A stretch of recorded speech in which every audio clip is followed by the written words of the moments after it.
Hello అండి, నమస్తే. Welcome to my channel. ఈరోజు నేను మీకు హెల్దీ అండ్ స్పెషల్ వడలు చేసి చూపిస్తాను. దీనికోసం నేను పొట్టు మినపప్పు తీసుకున్నానండి. మనం రెగ్యులర్గా చేసే వడలు కాకుండా ఈరోజు స్పెషల్గా చేసుకుందాము, హెల్దీగా చేసుకుందాము. దానికోసం నేను ఇలాగా పొట్టు మినపప్పు తీసుకొని వాటిని నీట్గా కడిగి పెట్టుకోవాలి. పొట్టు మొత్తం తీసేయకూడదు, కొంచెం ఉంచుకోవాలండి. ఇలాగ ఉల్లిపాయలని 4 ఉల్లిపాయలని చిన్న చిన్న ముక్కలుగా కట్ చేసుకోవాలి. నేను చిన్న ముక్కల కోసం ఇలాగా ఉల్లిపాయలు కట్టర్లో వేస్తున్నానండి. ఈ ఉల్లిపాయలు కట్ చేసుకునేది మనకు చాలా యూస్ఫుల్గా ఉంటుందండి. మన కిచెన్లో మనం త్వరగా వంట చేసుకోవాలనుకుంటే ముక్కలు కట్ చేసుకొని కొంచెం పెద్ద ముక్కలు కట్ చేసుకుని ఇందులో వేసుకుంటే చాలు, మనకు త్వరగా కట్ అయిపోతాయి అన్నమాట. ఇలాంటి ప్రోడక్ట్ మీరు కూడా కొనుక్కోవాలంటే ట్యాగ్స్లో ఇస్తానండి. ట్యాగ్స్ ఓపెన్ చేసి ప్రోడక్ట్ కొనుక్కోవచ్చు. అలాగే 1 ఇంచ్ అల్లం ముక్క తీసుకోండి. అల్లం ముక్కను ఇలాగ చిన్నగా కట్ చేసుకోవాలన్నమాట. పనంతా చేసి టైర్డ్ అయిపోతే అల్లం చాయ్ తాగండి, కొంచెం రిలాక్స్డ్గా ఉంటుంది. అల్లం ముక్కలను కట్ చేసుకున్న తర్వాత పచ్చిమిర్చిని కూడా 4-5 తీసుకొని కట్ చేసుకోవాలండి. తర్వాత నేను గ్రైండర్లో వేస్తున్నానండి. గ్రైండర్లో వేసినప్పుడు ముందుగా అల్లం ముక్కలు వేసుకోవాలి. మనం మినపప్పుతో పాటు వేస్తే అల్లం ముక్కలు నలగవు, అందుకని చెప్పేసి ముందు అల్లం ముక్కలు నేను వేస్తున్నాను. అది కొంచెం గ్రైండ్ అయిన తర్వాత ఇలాగ మినపప్పును తీసుకొని కొంచెంగా వేసుకోవాలండి. నీళ్ళన్నీ కూడా కారనివ్వాలి, లేకపోతే నీళ్ళు వడకట్టుకోవాలి వడగిన్నెలో. నేనైతే నీళ్ళన్నీ కారనిచ్చి వేస్తున్నాను చేతితోనే, వడకట్టకుండా. సో నీళ్ళు ఏమీ లేకుండా వేసుకోవాలి.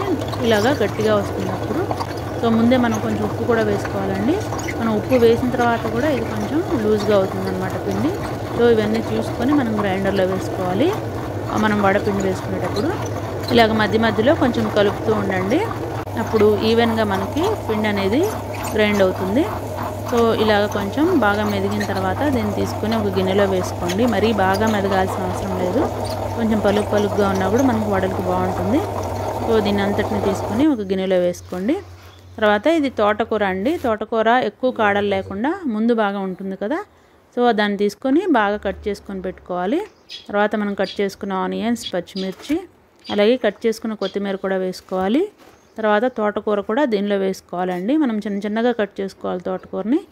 దాన్ని కూడా వేసుకుని తర్వాత కొంచెం జీలకర్ర వేసుకొని ఇలాగా పిండిలో అంతట్లో బాగా కలుపుకోవాలి. మీకు గ్రైండర్ లేకపోతే మిక్సీలో అయినా వేసుకోవచ్చు. చిన్న జార్ ఉంటుంది కదా మిక్సీలో, ఆ చిన్న జార్లో వేస్తే మనకు పిండి గట్టిగా వస్తుంది. అలాగే మనం పెద్ద జార్లో వేస్తే అంత గట్టిగా రాదనమాట, పిండి లూజ్గా వస్తుంది మనకి, ఎక్కువ తిరగదు కూడా మనం గట్టిగా వేసుకోవాలన్నా కూడా. సో చిన్న జార్ ట్రై చేయండి, చాలా బాగా వస్తుంది వడల పిండి, గారెల పిండి కానీ.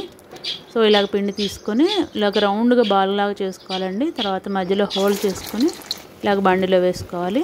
మీలో ఎంతమంది ఇలాగ చేత్తో వేయగలరో కామెంట్ చేయండి. మీరు కనుక చేత్తో వేయగలిగినట్లయితే మీరు వంటలో ఎక్స్పీరియన్స్డ్ అనమాట. సో మనం కూడా చాలా ఇయర్స్ నుంచి చేస్తుంటే వస్తుందండి, ఎవరికైనా వస్తుంది, ఇదేం పెద్ద విద్య కాదు, ఎవరైనా వేయగలరు.